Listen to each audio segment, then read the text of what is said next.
O Incrível Mundo de Gumball sempre foi um desenho conhecido por seu humor absurdo, metalinguagem criativa e por tratar temas complexos com uma mistura de sarcasmo e exagero visual. O desenho original, embora claramente infantil, conseguia inserir reflexões sobre a vida, o crescimento e a sociedade de maneira cômica e inteligente. No entanto, o episódio A Distância, da nova temporada de Um Mundo Maravilhosamente Estranho de Gumball, parece ter atravessado uma linha tênue entre o estranho e o verdadeiramente desconfortável. O que era para ser uma trama boba sobre separação de quartos, ou até mesmo um toque leve sobre dependência emocional, se transformou em uma narrativa que, pelo que eu vi, incomodou muita gente. E por bons motivos, diga-se de passagem. O episódio gira em torno da separação física de Gumball e Darwin. Depois de anos dormindo no mesmo quarto, a família decide dar a Darwin um espaço só dele. Até porque essa relação entre irmãos estava se tornando no mínimo estranha, bem exagerado. E essa decisão aparentemente simples é tratada como um trauma profundo pelos dois personagens. Óbvio que o problema não está apenas no exagero da reação, que, honestamente, é o esperado num desenho como Gumball. Porém, o problema vai mais na forma como essa separação desencadeia uma crise emocional desproporcional, densa e em certos momentos absolutamente perturbadora. O episódio é construído em torno de uma dependência emocional entre dois irmãos que, para muitos, beira o doentio. Essa separação é tratada como uma perda insuportável, quase como se fosse um luto. De início, Darwin parece até de boa com isso. Pareceu bastante que ele gostou desse novo quarto, ainda mais porque finalmente ele teve um aquário maior. Nicole já estava devendo essa há muito tempo. Já Gumball, bem, não ficou lá muito bem, tanto que ele liga pro Darwin e os dois ficam um bom tempo conversando, como se o Darwin tivesse mudado de país. Mas depois que o Darwin acaba por dormir, o Gumball simplesmente enlouquece e fica a noite toda acordado. Até aí, poderíamos considerar tudo como um exagero cômico, bem típico do desenho, mas o problema é que o tom adotado pelo episódio não é apenas de humor absurdo, ele parece ser carregado de um sentimento pesado, de ansiedade, de possessividade, e em certos momentos de intimidade emocional forçada, que transborda a inocência do contexto infantil. As cenas que incomodaram muitas pessoas, pelo menos vendo os comentários do público norte-americano, parece que eles não curtiram muito isso, mas eu comentei sobre isso na aba da comunidade aqui no YouTube, parece que o pessoal até que levou de boa, vendo apenas mais como um episódio bizarro e estranho de Gumball. Só que indo mais a fundo nessa questão, existe um problema de fato no episódio, que apesar de Incrível Mundo de Gumball já ter mostrado essa relação estranha entre Gumball e Darwin, nunca foi algo tão profundo quanto esse episódio. E por mais que em Gumball sempre teve essas cenas bizarras, nunca houve uma alusão de incesto ou de algum tipo de relação sexual, que sim, você consegue fazer essa ligação nesse episódio. E honestamente, eu não acho nenhum absurdo alguém chegar nessa conclusão, porque apesar de ver essa relação dependente um do outro, antes poderíamos encarar como algo fofo até, amor entre irmãos,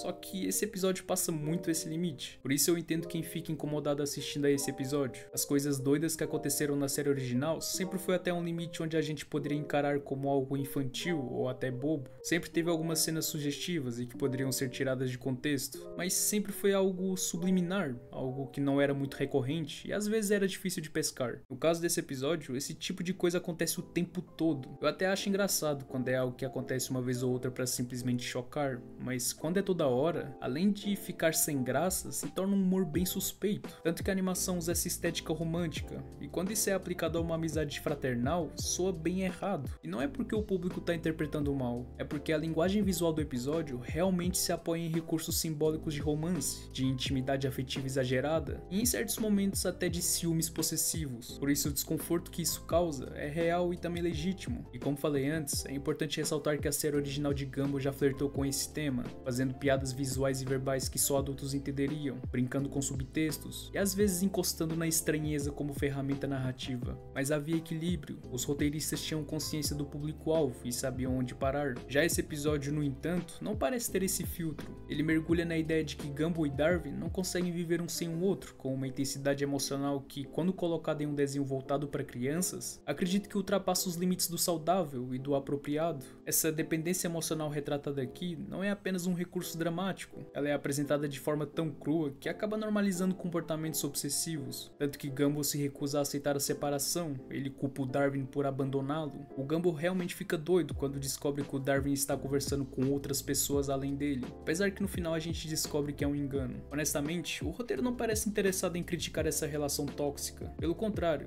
ele a romantiza. coisa. Tanto que a mensagem final não é vocês precisam de espaço, mas sim não importa o quanto isso machuque, vocês devem continuar inseparáveis. Isso é problemático em tantos níveis. Para crianças em idade de formação emocional, esse tipo de narrativa passa a ideia de que relações simbióticas são normais, que não ter identidade própria está tudo bem, e que sofrer por causa de alguém é sinal de amor verdadeiro. Isso pode acabar por reforçar padrões de dependência afetiva que mais tarde se transformam em relacionamentos abusivos, em medo de solidão, em anulação pessoal. É claro que crianças não absorvem essas ideias de forma direta ou consciente, mas querendo ou não, os desenhos moldam nossa visão de mundo, principalmente quando apresentados com emoção intensa. E à distância tem isso de sobra, emoção de mais, reflexão de menos. Outra camada de problema vem do subtexto que muitas pessoas apontaram como sexualizado. Não de forma explícita, obviamente, mas simbólica. E tudo isso constrói um clima emocional que se aproxima da tensão romântica. Como eu disse, não é à toa que tantas pessoas nas redes sociais se manifestaram dizendo que se sentiram estranhamente desconfortáveis, como se estivessem assistindo algo que não deviam. E quando um desenho infantil provoca esse tipo de sensação, o problema não está no público, está na forma como o conteúdo foi construído. É aqui que precisamos falar sobre responsabilidade. Criadores de conteúdo infantil precisam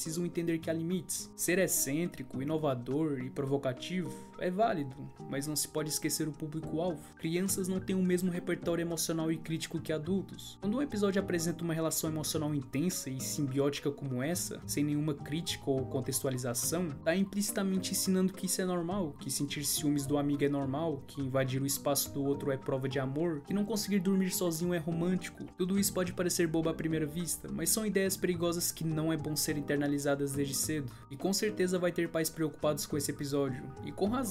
Ver seus filhos assistindo uma história sobre dois irmãos que não conseguem existir separados, que parecem amantes ciumentos e que se reconciliam como um casal romântico, é bem perturbador, principalmente quando esse conteúdo é embalado com a estética infantil e colorida de Gumball, tornando mais difícil perceber onde termina o humor e começa o problema. Há quem defenda que tudo não passa de uma paródia exagerada, e o episódio só tá sendo fiel ao estilo caótico da série, mas essa defesa ignora a diferença entre o nonsense e o desconfortável. A distância não é apenas estranho, ele é emocionalmente carregado de um jeito que ultrapassa o cômico. E mais do que isso, ele falha em oferecer qualquer tipo de contrabalanço. Não há um momento de autorreflexão, de crítica, de lição. A separação é retratada como algo insuportável, a reconciliação é apresentada como o único caminho, e os traços de obsessão são aceitos como normais. No fim das contas, o episódio deixa uma sensação amarga. O que poderia ser uma metáfora sutil sobre crescimento e autonomia se tornou uma história sufocante sobre possessividade e medo de amadurecer. Ele não apenas perdeu a chance de tratar um tema importante com sensibilidade, como também deixou uma parte significativa da audiência com a impressão de que algo ali estava simplesmente errado. O incômodo gerado por esse episódio não é gratuito. Ele vem da intuição de que certas mensagens, mesmo quando disfarçadas de humor, precisam ser tratadas com mais responsabilidade, especialmente quando falamos com crianças. Talvez os criadores tenham tentado explorar uma camada emocional mais profunda, mostrar que até desenhos podem ter dramas reais, mas existe uma linha tênue entre a profundidade emocional e o drama doentio, e nesse episódio essa linha foi cruzada. O que resta é a reflexão,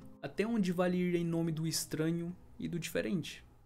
Enfim, eu acredito que muitos não vão achar nada demais, mas eu achei interessante levantar esse questionamento e ir um pouco mais a fundo nessa questão. Por isso eu quero saber a opinião de vocês. Vocês acham que existe um problema aí, ou é só mais um episódio normal, entre aspas, de Gumball? De qualquer jeito, se vocês quiserem que eu traga mais episódios dessa nova temporada de Gumball, me digam aí embaixo. Até porque não é todo dia que vemos um desenho da Era de Ouro da Cartoon Network voltando à ativa. Enfim, não se esqueçam de se inscrever caso seja novo aqui no canal, deixar o like, e se puder se tornar um membro como Arashi, Camille, Berrerit, Aline Rampazzo e Ice, vai me ajudar demais, você não tem noção.